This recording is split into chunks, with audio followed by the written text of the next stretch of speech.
প্রিয় ছাত্রছাত্রীরা, Bangla major semester 3 সিসি3 পরীক্ষা কিন্তু এইমাত্র শেষ হয়ে গেছে কিছুক্ষণের আগেই। তোমরা আশা করছি পরীক্ষায় ভালো ফল করেছো বা ভালো লেখালেখি করে এসেছো। শর্ট প্রশ্ন এবং বড় প্রশ্নের প্রশ্নপত্রটা একবার দেখে নাও এবং ছোট প্রশ্নগুলো তোমরা ঠিকঠাক করে এসেছো কিনা একবার ঝটপট মিলিয়ে নাও। প্রথমত বলি, এবছরে যে সাজেশনটা আমি করেছিলাম সিসি3 থেকে, সেখান থেকে কিন্তু একটা ভালো প্রশ্ন, ভালো সংখ্যক প্রশ্ন তোমরা কমন পেয়েছো। আশা করছি সিসি4 থেকেও তোমরা তেমনই প্রশ্নপত্র কমন পাবে এবং যেভাবে বলছি সেভাবে যদি তোমরা করে যাও তাহলে সুন্দর একটা রেজাল্ট তোমরা কিন্তু পাবে।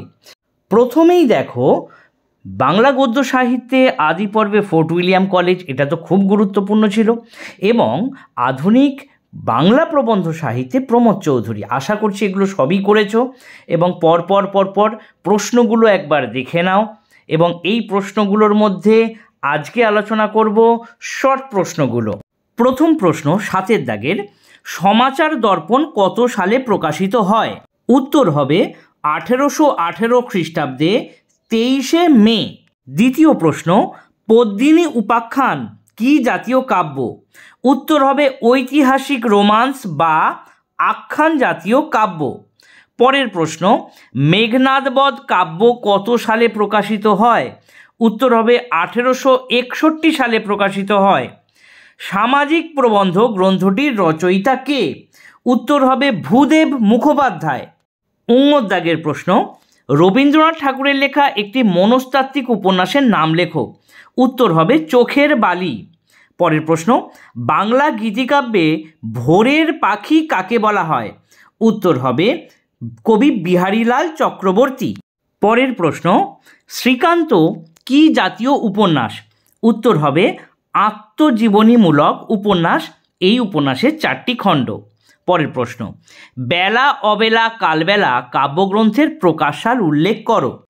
এটি 1961 সালে প্রকাশিত কবি জীবনানন্দ দাশের একটি কাব্য। পরের প্রশ্ন, নীলদর্পণ নাটক কত সালে প্রকাশিত হয়? উত্তর হবে 1860 সালে প্রকাশিত হয়। পদ্মা নদীর মাঝি উপন্যাসটি কার লেখা? উত্তর হবে মানিক বন্দ্যোপাধ্যায়ের লেখা। এটি একটি আঞ্চলিক উপন্যাস। পরের প্রশ্ন, বাংলা সাহিত্যে টেকচাঁদ ঠাকুর কাকে বলা হয়? উত্তর হবে প্যারীচাঁদ মিত্রকে টেকচাঁদ ঠাকুর বলা হয়। তার ছদ্মনাম ছিল টেকচাঁদ ঠাকুর। পরের প্রশ্ন, গণনাটক নবান্ন এর প্রকাশকাল লেখো।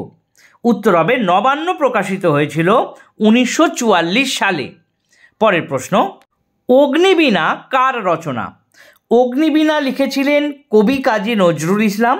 এটি তার প্রথম কাব্যগ্রন্থ।